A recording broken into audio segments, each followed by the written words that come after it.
अवधूत चिंतन श्री गुरुदेव दत्त श्रीपाद राजम शरणं प्रबध्ये।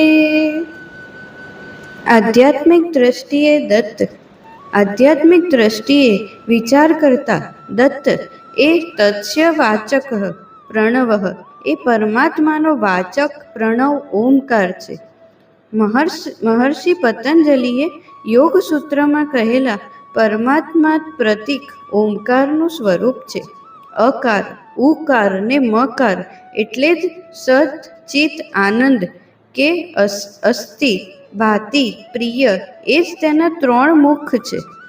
પૌરાણિક ભાષામાં એને જ બ્રહ્મા, વિષ્ણુ અને મહેશ કહે છે અને એ ઓમકારની અવ્યક્ત અર્ધમાત્રા, તે જ તેનું નિર્ગુણ નિરાકાર સ્વરૂપ છે.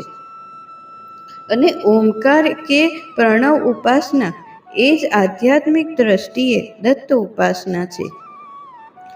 લય યુક્તિથી પ્રણવનો ધનુષ્ય સાવધ તેમ, અભ્યાસે ખેંચી કરે સજ્જ બરાબર તેમ.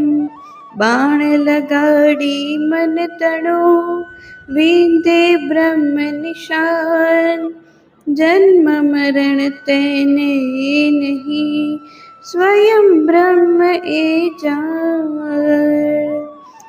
શ્રીપાદ રાજમ સ્મરણં પ્રબધ્યે. અવધૂત ચિંતન શ્રી ગુરુદેવ દત્ત.